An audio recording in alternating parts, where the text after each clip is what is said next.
evening, here is the Fortune's Global News coming to you on Fortune's Television Kaduna. I am Fatima Hassan Baba with the news, but first the headlines. Nigeria beats Buhari emotional farewell.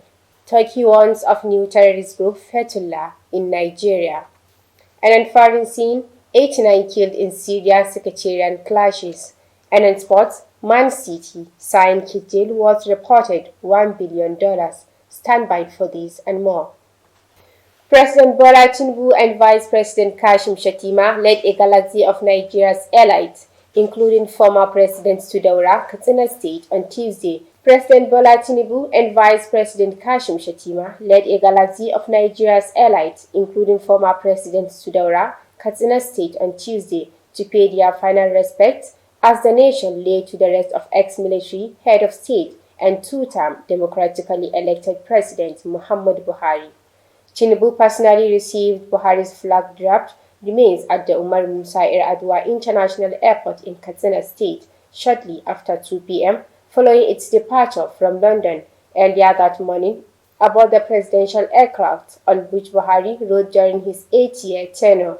The burial ceremony, conducted according to Islamic rites by the chief imam of Daura, Sheikh Salisu Rabiu, attracted international dignitaries including President Umaru Sissoco Embalo of Guinea-Bissau, the Prime Minister of the Republic of Niger, Ali Zain, and former President of Niger, Issoufou Mahamadou.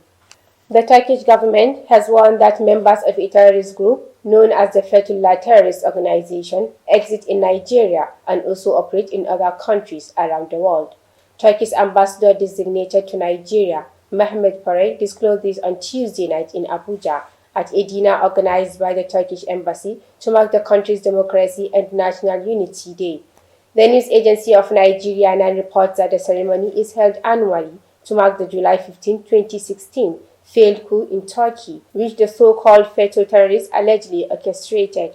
The Turkish government said the coup was successfully quelled by the collective resistance of its patriotic forces and citizens who resisted the mutiny against the government of President Recep Erdogan. The remains of former President Muhammadu Buhari were on Tuesday laid to rest in his hometown, Daura, Katsina State. It was reported that the solemn ceremony drew dignitaries from across the nation and beyond. Buhari served Nigeria both as military head of state and democratically elected president under the platform of the All Progressive Congress (APC). Although reactions have continued to trail his death, President Bola Tinubu and the ruling APC must now prepare for the 2027 general elections without the political influence of the late president. Buhari's exit came amid the unveiling of a political coalition under the platform of the African Democratic Congress (ADC).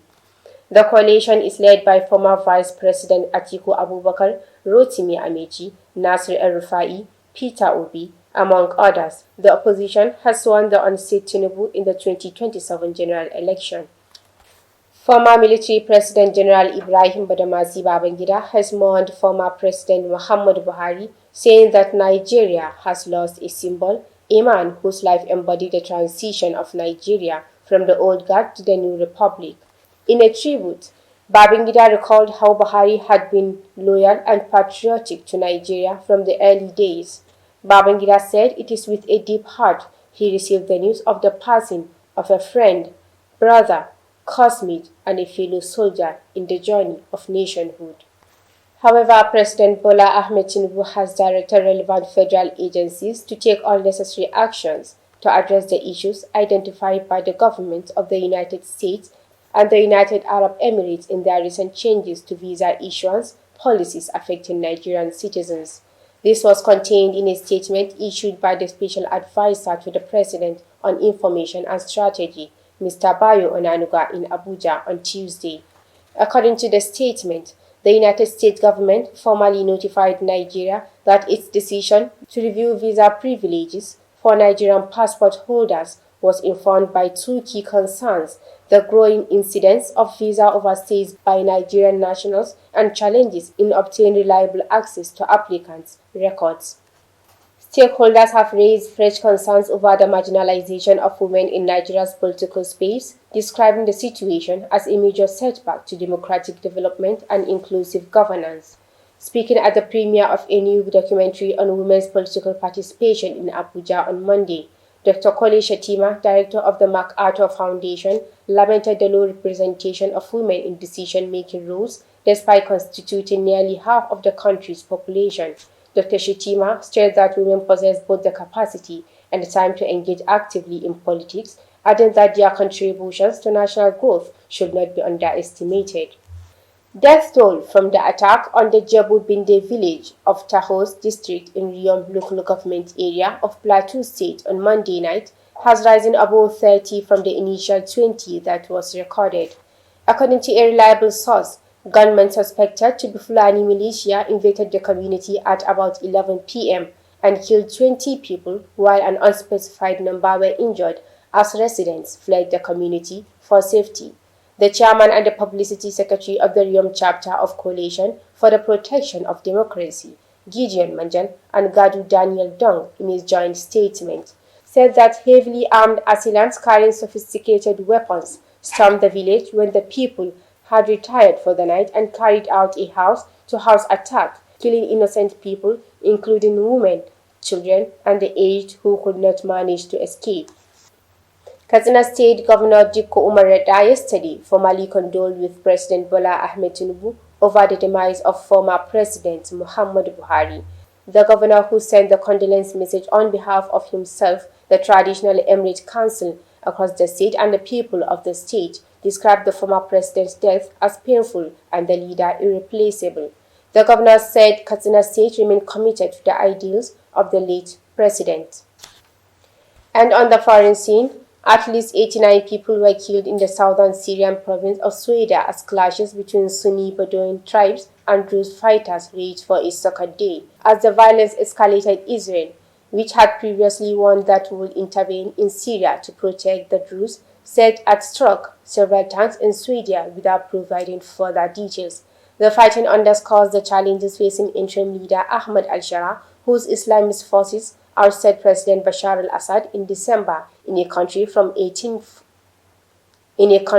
reeling from 14 years of war. The Syrian military and interior ministries announced troop deployments, safe corridors for civilians, and a pledge to end the fighting quickly and decisively.